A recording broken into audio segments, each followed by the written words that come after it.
ദൈവ തിരുനാമത്തിന് മഹത്വമുണ്ടാവട്ടെ. Bible reading പ്രോഗ്രാമിൽ സംബന്ധിക്കുന്ന എല്ലാവർക്കും കർത്തൃനാമത്തിൽ സ്നേഹവന്ദനം. 2 തെസ്സലോനിക്കർ അതിൻ്റെ അവസാന അധ്യായമായ 3-ാം അധ്യായം നമ്മളിന്ന് വായിച്ച് ധ്യാനിക്കുന്നു. അവിടെ പൗലോസ്ലീഹ ആദ്യമേ ഓർമ്മപ്പെടുത്തുന്നത് ക്രമം കെട്ട് അലസമായി ജീവിക്കുന്ന സഹോദരന്മാരിൽ നിന്നും അകന്നുകൊള്ളണമെന്നാണ്. കാരണം അന്ന് പല ആളുകളും കർത്താവ് രണ്ടാമത് വരുമെന്ന് പറഞ്ഞതുകൊണ്ട് ഉടനെ തന്നെ കർത്താവ് വരും, നമുക്കിനി ജോലിയൊന്നും ചെയ്യേണ്ട കാര്യമില്ല, സുവിശേഷം മാത്രം പറഞ്ഞാൽ മതി എന്ന് തെറ്റായി ചിന്തിക്കുകയും മുഴുവൻ സമയവും വെറുതെ ഇരിക്കുന്ന ഒരു സ്ഥിതിയിൽ അവരെത്തിയിട്ടുണ്ടാകും. അങ്ങനെ വെറുതെ ഇരിക്കുമ്പോൾ മറ്റുള്ളവരുടെ കാര്യങ്ങളിൽ അനാവശ്യമായി കയറി ഇടപെടുകയും അവരെ വഴിതെറ്റിക്കുവാൻ കാരണമായിട്ട് തീരുകയും ചെയ്തിട്ടുണ്ടാവും. ഈ ഒരു പശ്ചാത്തലത്തിലാണ് പൗലോസ്ലീഹ പറഞ്ഞ് അങ്ങനെ ക്രമം കെട്ട് അലസമായി ജീവിക്കുന്നവരിൽ നിന്ന് നിങ്ങൾ അകന്നുകൊള്ളണം. രണ്ടാമത് അദ്ദേഹം പറയുന്നത് നിങ്ങൾ ഞങ്ങൾക്ക് വേണ്ടി പ്രാർത്ഥിക്കണം.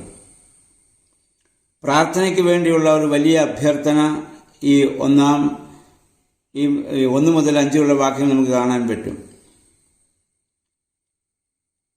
എന്തിനാണ് പ്രാർത്ഥിക്കേണ്ടത്? സർവ്വസ്ഥലത്തുമുള്ള സുവിശേഷ പ്രവർത്തനത്തിൻ്റെ വിജയത്തിനു വേണ്ടി. പൗലോസ്ലീഹായ്ക്ക് പ്രാർത്ഥിക്കാൻ അറിയാൻ മേലാഞ്ഞിട്ടല്ല മറ്റുള്ളവരുടെ പ്രാർത്ഥന ആവശ്യപ്പെടുന്നത്. കൂട്ടായ്മ എന്നത് ക്രിസ്തു തലയായിരിക്കുന്ന ആ ശരീരത്തെ അവയവങ്ങൾ തമ്മിലുണ്ടാവേണ്ട വലിയ ബന്ധമാണ്. ആ ബന്ധത്തിലാണ് ദൈവാനുഗ്രഹം ഉണ്ടാകുക. നമുക്കറിയാം, പെന്തിക്കോസ്തിയിലും പരിശുദ്ധാത്മാവ് ഇറങ്ങി ആവശ്യിച്ചത് നമ്മൾ നേരത്തെ കേട്ടതുപോലെ അവർ ഒരുമനപ്പെട്ട് പ്രാർത്ഥിച്ചിടത്താണ് ദൈവത്തിൻ്റെ കൃപ ശക്തമായി അവരുടെ മേലിറങ്ങി വർഷിച്ചത്. അപ്പം സത്യവിശ്വാസരഹിതരും ദുഷ്ടരും നീചരുമായ മനുഷ്യരുടെ എതിർപ്പുകളിൽ നിന്ന് പൗലോസിനെ പോലെ പ്രവർത്തിക്കുന്നവർ സംരക്ഷിക്കപ്പെടുന്നതിന് വേണ്ടിയാണ് പ്രാർത്ഥിക്കാൻ ആവശ്യപ്പെട്ടത്. അല്ലാതെ അവരുടെ ശാരീരികമോ മറ്റുള്ള ഏതെങ്കിലും ഒരു കാര്യങ്ങൾക്ക് വേണ്ടി പ്രാർത്ഥിക്കാൻ അദ്ദേഹം ഇവിടെ ആവശ്യപ്പെടുന്നില്ല. 6 മുതൽ 15 വരെയുള്ള വാക്യങ്ങളിൽ ശ്ലൈഹികമായ ആ കൽപ്പന അനുസരിക്കാത്തവരും പരസ്യ ദുർമോഹികളുമായവരോട് അശേഷം സമ്പർക്കമരുത്, അവരിൽ നിന്ന് നിങ്ങൾ ഒഴിഞ്ഞിരിക്കാൻ ആവശ്യപ്പെടുന്നു. അതായത് സഭാപരമായ കൽപ്പനകൾ അനുസരിക്കാത്തവരോട് സംസർഗമരുത്. പക്ഷേ അവരെ വെറുക്കാൻ പാടില്ല എന്നും പറയുന്നുണ്ട്. കാരണം അവർ സാത്താന്റെ ഗണിയിൽ അകപ്പെട്ടു പോയെങ്കിലും അവരുടെ തിരിച്ചുവരവിന് വേണ്ടി പ്രത്യാശയോടെ സഹോദര സ്നേഹത്തോടെ അവരെ ഉപദേശിക്കുകയും അവർ തെറ്റുതിരുത്തുവാനുള്ളതായ പ്രേരണ അവർക്ക് നൽകുകയും വേണം.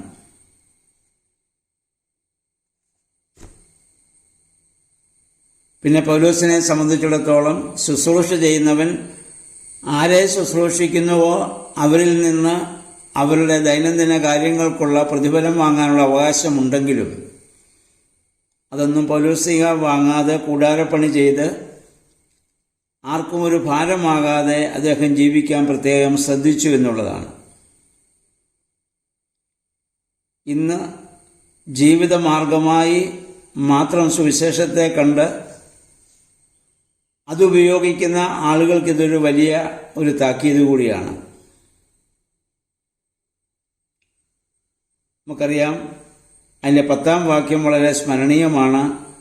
അദ്ദേഹം പറയുന്നു, ജോലി ചെയ്യാത്തവൻ ഭക്ഷണം കഴിക്കാൻ പാടില്ല. ഏദൻ എന്ന പർദീസയിൽ യഹോവയായ ദൈവം മനുഷ്യനെ കൊണ്ട് ചെന്നാക്കുമ്പോൾ 2 കാര്യങ്ങളാണ് അവനെ അവിടെ പരമേൽപ്പിച്ചത്. ഉൽപ്പത്തി 2:15 നമ്മൾ വായിക്കുന്നു, തോട്ടം സൂക്ഷിപ്പാനും അതിൽ വേല ചെയ്യാനും. 2 ഉത്തരവാദിത്വം അവനെ അവിടെ ഏൽപ്പിച്ചു. 1, തോട്ടത്തിൽ ശത്രു പ്രവേശിക്കാതെ സൂക്ഷിക്കണം. 2, തോട്ടത്തിൽ വേല ചെയ്യണം. തോട്ടത്തിൽ വേല ചെയ്യുമ്പോൾ മാത്രമാണ് തോട്ടത്തിലെ വൃക്ഷങ്ങളുടെ ഫലം അനുഭവിക്കാൻ അവന് അവകാശമുള്ളത്. അത് ആദമും ഹവ്വയും നന്നായി ചെയ്തിട്ടുണ്ടാവും. പക്ഷെ ഒന്നാമത്തെ കാര്യം അത് പാലിക്കാനൊക്കെ സാധിച്ചില്ല. അതിനെ സൂക്ഷിക്കുവാൻ, ശത്രു പ്രവേശിക്കാതെ അതിനെ സംരക്ഷിക്കാനൊക്കെ സാധിച്ചില്ല. അതുകൊണ്ട് പൈശാചിക പ്രലോഭനങ്ങൾക്ക് വിധേയമാകേണ്ടതായും പാപം ചെയ്യേണ്ടതായും അവർക്ക് വന്നു. ജോലി ചെയ്യാത്തവൻ ഭക്ഷിക്കണ്ട എന്ന് പറയുന്നത് മനുഷ്യൻ, അതിൻ്റെ അർത്ഥം ഒരു ഇത്തിക്കണ്ണിയായി ആരും ജീവിക്കാനായിട്ട് ഇത് പരിശ്രമിക്കരുത്. മനുഷ്യന്റെ പ്രത്യേകത പക്ഷിമൃഗാദികൾക്കില്ലാത്തതുപോലെ അവയവങ്ങളും ജോലി ചെയ്യാനുള്ള കഴിവുകളും ബുദ്ധിയും വിവേകവും ഒക്കെ ദൈവം മനുഷ്യനാണ് കൊടുത്തിരിക്കുന്നത്. പക്ഷിമൃഗാദികൾക്ക് അതൊന്നും ചെയ്യാനാവില്ല. ചെയ്യാൻ പറ്റുന്നതൊക്കെ അവ കൃത്യമായി ചെയ്യുന്നുണ്ട്. അവയുടെ കൂടുണ്ടാക്കുക, അതിൻ്റെ മക്കളെ സംരക്ഷിക്കുക, അങ്ങനെയുള്ള കാര്യങ്ങളൊക്കെ അത് ചെയ്യുന്നുണ്ട്. പക്ഷെ അവയ്ക്ക് അധ്വാനിക്കാനൊക്കത്തില്ലല്ലോ. പക്ഷെ മനുഷ്യനെല്ലാം ദൈവം ഇത് കൊടുത്തിരിക്കുന്നത് മനുഷ്യൻ അപ്രകാരം ചെയ്യുന്നതിന് വേണ്ടിയിട്ടാണ്. നമുക്കറിയാം, അലസത എന്ന പാപം മരണകരമായ പാപങ്ങളുടെ ലിസ്റ്റിലാണ് പിതാക്കന്മാർ ചേർത്തിട്ടുള്ളത്. അലസത അത് ഒരിക്കലും ഒരു വിശ്വാസിക്ക് ചേർന്നതല്ല. ഏത് തലങ്ങളിലാണോ ദൈവം നമ്മളെ വിളിച്ചിരിക്കുന്നത് ആ തലങ്ങളിൽ അധ്വാനശീലത്തോടുകൂടി പ്രവർത്തിക്കാൻ നമുക്ക് സാധിക്കണം. അപ്പോഴാണ് നമ്മൾ വാസ്തവത്തിൽ യഥാർത്ഥ പ്രവർത്തകരായിട്ട് മാറുന്നത്. അപ്പോൾ അങ്ങനെ തെസ്സലോനിക്ക സഭയിലെ അലസരായ ആളുകൾക്കുള്ള ഒരു മുന്നറിയിപ്പും അവരോടുള്ള ഉപദേശവുമാണ് ഈ അവസാന അധ്യായത്തിൽ അദ്ദേഹം ഇവിടെ കൊടുക്കുന്നത്.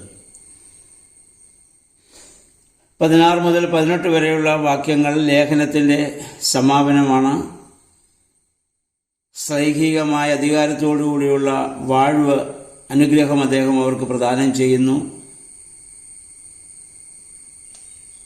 ഈ ലേഖനത്തിൻ്റെയും അപ്പസ്തോലികമായ ആ അധികാരത്തിൻ്റെയും തെളിവിനായി